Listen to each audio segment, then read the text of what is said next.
Oke, halo semuanya, selamat datang di channel Info Anime Update.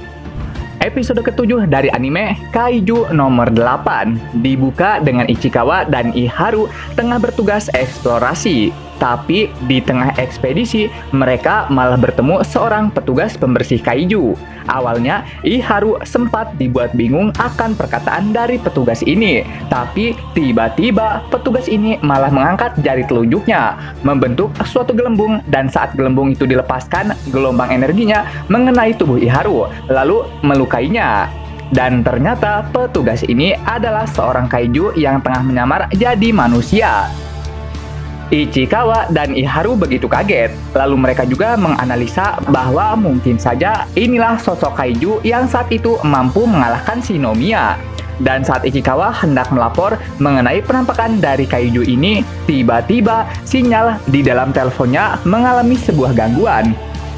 Lalu di saat yang bersamaan, sang kaiju akhirnya mengatakan bahwa dia telah membuat sebuah barir, yang mana selama dalam radius barirnya itu, segala macam bentuk komunikasi menggunakan signal akan terputus. Dan Kekai ini juga punya fungsi untuk menyamarkan humanoid kaiju ini dari pasukan pemberantas kaiju. Lalu saat kaiju nomor 9 tengah menyerang, mengejutkannya Ichikawa mampu menghindari semua serangannya.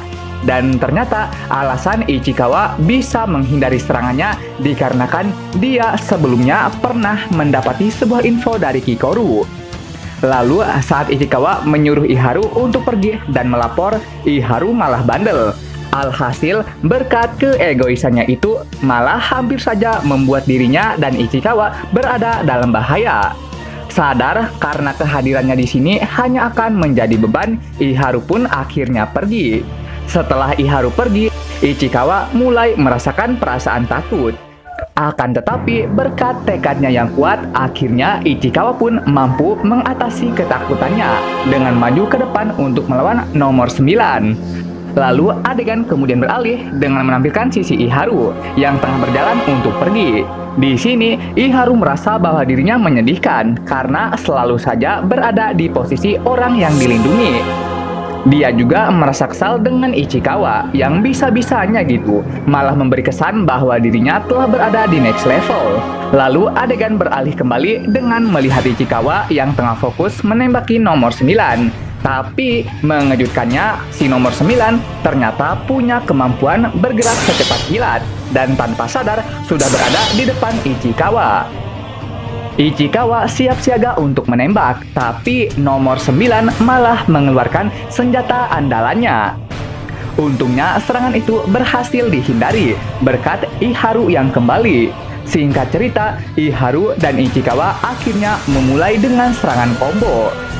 Dan pertempuran ini dimulai dari nomor 9 yang melakukan sebuah serangan, tapi berhasil Iharu hindari.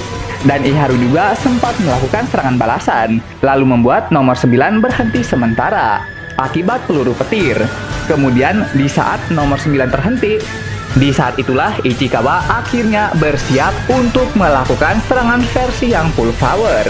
Dan saat serangan itu Ichikawa hempaskan, awalnya emang terlihat ada seonggok daging kaiju yang bertebaran. Tapi setelah dilihat lebih jelas, rupanya daging itu berasal dari dinding bangkai. Sedangkan nomor 9 berada di dalamnya.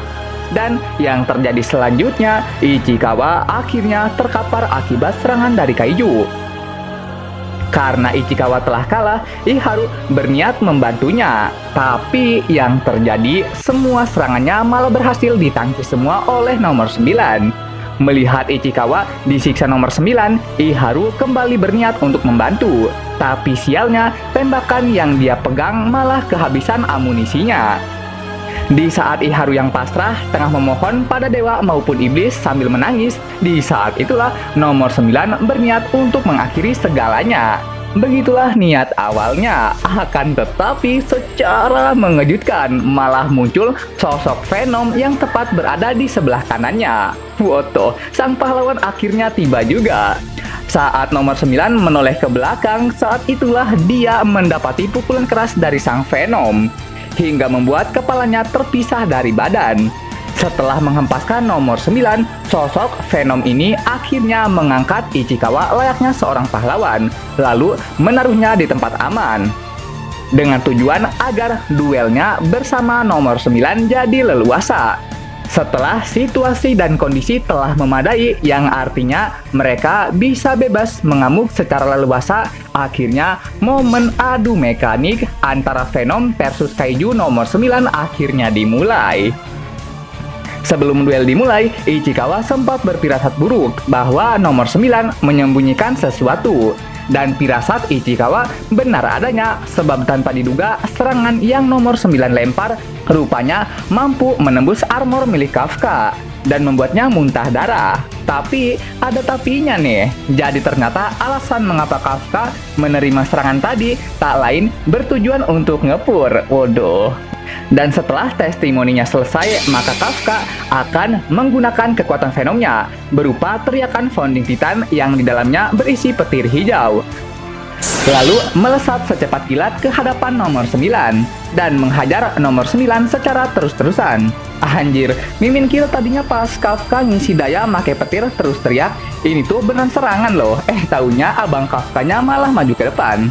Merasa tertipu ini. Merasa bahwa kekuatan Venom milik Kafka begitu kuat, nomor 9 tadinya berniat untuk mengurungnya menggunakan dinding bangkai. Tapi selang beberapa waktu, Kafka malah merobek dindingnya itu.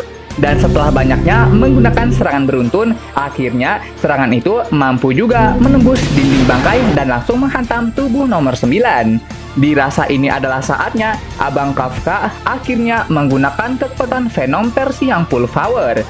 Dan setelah serangan itu mengenai tubuh nomor 9 pun akhirnya tumbang. Kemudian saat abang Kafka hendak mengakhiri pertempuran ini, taunya malah muncul prajurit noob, sehingga membuat fokus abang Kafka malah jadi teralihkan. Alhasil, berkat para NPC bajingan ini, regenerasi dari nomor 9 akhirnya selesai. Kemudian, saat abang Kafka hendak mengejar si nomor 9, seperti biasa, sang villain akan menggunakan teknik ancaman.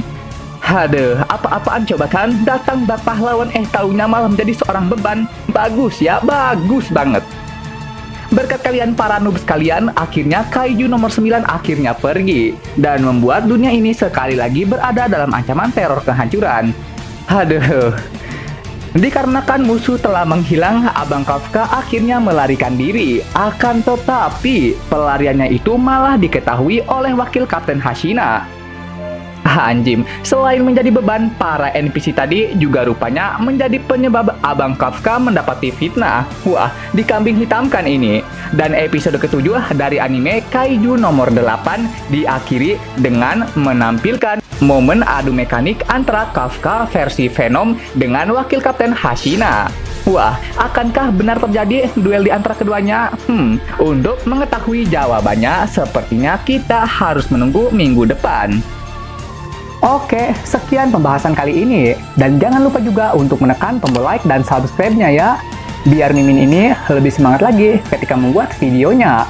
Dan agar kalian juga bisa mendapatkan update video terbaru mengenai berbagai pembahasan menarik seputar anime di channel ini. Dan sampai jumpa lagi di video selanjutnya. Dah!